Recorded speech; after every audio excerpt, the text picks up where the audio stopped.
Hey guys, I hope you all have had a great weekend. The weather around Blacksburg's been awesome, so I hope wherever you're at, the weather's been just as enjoyable. With that, just want to talk a little bit today about, or just to reflect on a few questions here from this little prompt that my class has been given.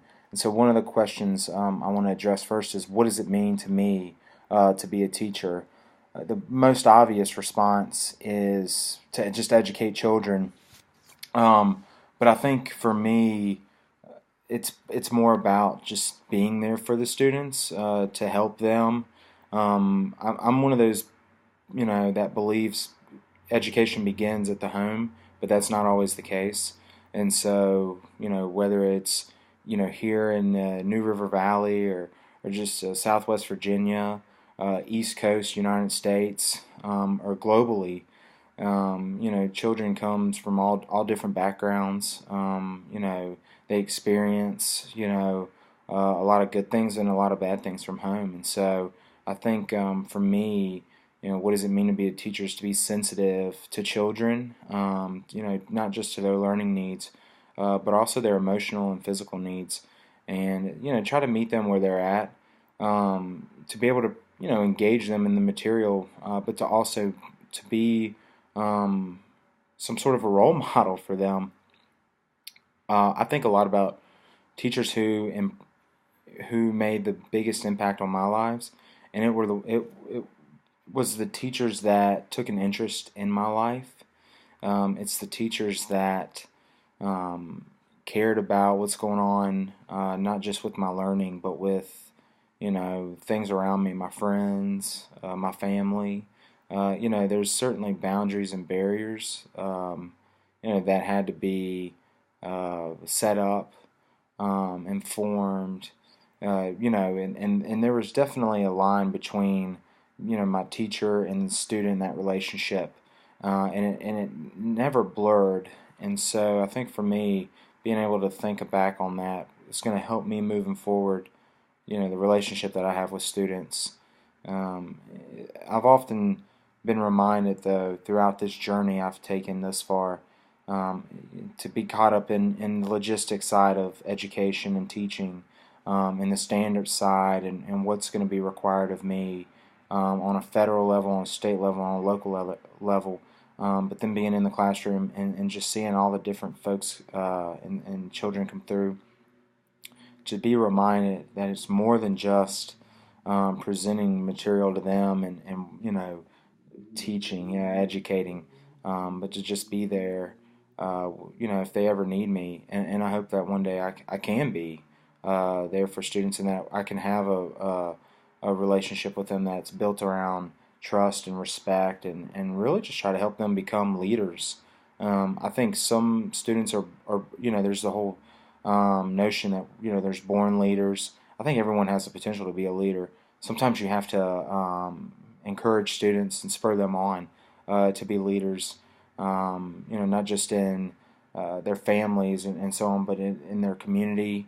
In their cliques or friend groups or whatnot. So definitely, it's more than just, for me, teaching is more than just educating, but it's being there for students. So the next question I have here is, what is the point of learning history and social studies? So it's funny when I hear that. The first thing I think of is critical thinking, like building critical thinking, and I think in a professional learning community, that's oftentimes thrown around a lot. Why is it important? And it certainly is. It's huge. That's something that I learned, throughout my time, and continue to learn. How to critically think about, information that's been given to me, especially taken from a historical point of view. And look and analyze and evaluate, and the whole Bloom's taxonomy sort of way of thinking, and that's important. And it's something for me as a future professional teacher to definitely consider in my classroom. But I also think when it comes to learning history and social studies, it's being able to form an opinion or an argument and to just be able to back it up using credible resources. So what do I mean by that? I think a lot going through high school, I didn't quite understand that. I just learned a bunch of information and facts and then had to recall it. It wasn't until college when I had a professor who said, he taught a class, and it was honestly just a socioculture paper, topics paper, and so it was more or less a senior capstone class, and though the assignment was serious, I think the end goal was my professor just wanted to see if I could form an argument, choose whether I, agreed or disagreed, or choose a statement or a time and period of history, draw something, take something away from it, so critically think about it, and then to be able to argue, well, why did it happen, or what were some of the impacts that it had, on the future, things of that nature. And that was something that my professor put a big emphasis on. So I think, for me, what does it mean in my classroom? Yeah, critical thinking, yeah, educating students on, what's taking place in history is important.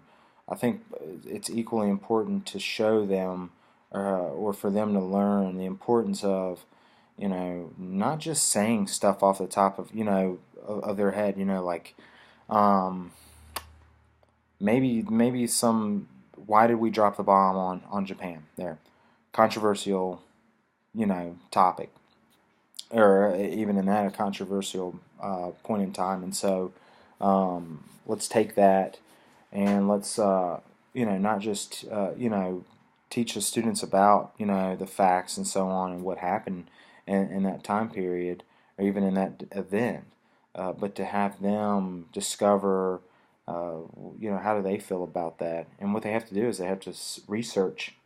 They have to find credible sources, and they have to back up their argument or their opinion. Um, I don't know if I necessarily see that taking place in the high school classroom, and there may be reasons for that, but I think for me that's a crucial component of history and social studies and why it's important.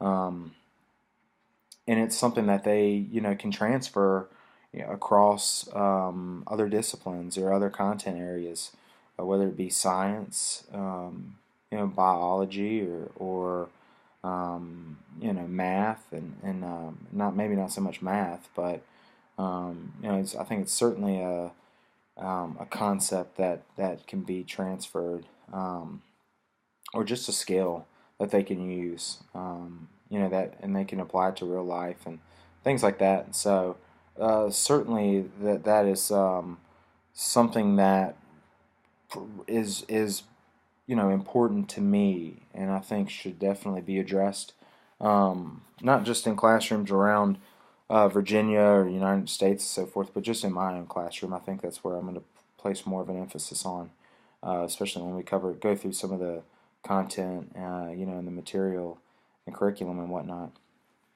Okay, so 2 down, 1 more to go. Last question here I got here. It reads, do you really want to continue the journey to the other side of the desk? Why or why not? Yes, it's really a no-brainer for me. And I think, I read that question, and there's a list of them. But the last one, do I want to continue this journey? Makes me think about that first question. What does it mean for me to be a teacher?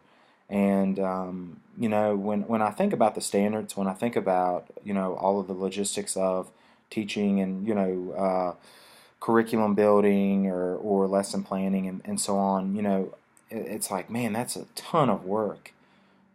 And then I see the students, and I see them come in engaged. I see them come in sometimes in a sense lethargic and not as ready to go, and it's a challenge. But it's a challenge I'm willing to meet. It's important to me to see students sort of find themselves in this world of madness with everything that goes on.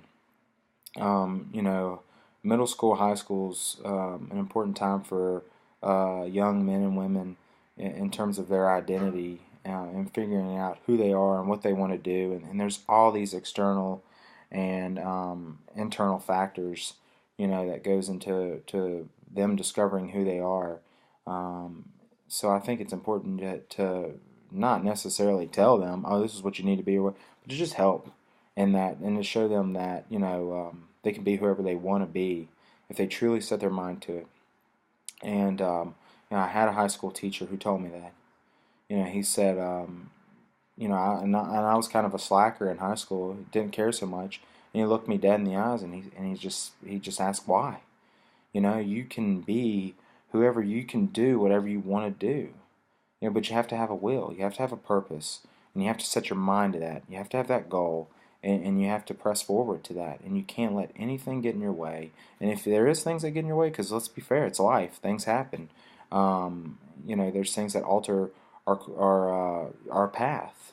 You know, towards our goals. But you know, we have to overcome those barriers, overcome those obstacles. And so, any way I can help students with that, you know, again, my journey to the other side of the desk, you know, has changed. Not just in the last year or two, but even, you know, when I decided to become, or I wanted to pursue a career in education. You know, there was some barriers and obstacles and so on. So I just had to continue to press forward with my ultimate goal. And here I am, you know, being able to give this vlog to you guys and discuss some of these questions. And there's some really great questions. And I really, you know, would love to cover more with you guys. And I'll continue to, you know, post, you know, certain things that deals with curriculum and methods and so on. And so I'm really looking forward to sharing my thoughts and opinions with you guys. But with that, you know, again, I really appreciate you listening in, and you know, I hope that you all have a better understanding of why I want to be involved. You know, outside of this list, you know, those were three questions I think that really spoke to my heart. And any chance I can be able to share with folks, you know, why, you know, education and just becoming a teacher is important to me. You know, it's not so much about me being the best teacher or the best educator as much as it is being there for students and helping them sort of, you know, figure out who they are and what they want to do, and to let them know that they can do that, to be there to support them and encourage them in a time when maybe that's what they need the most. So thanks again, and I look forward to talking to you guys soon. Have a great day.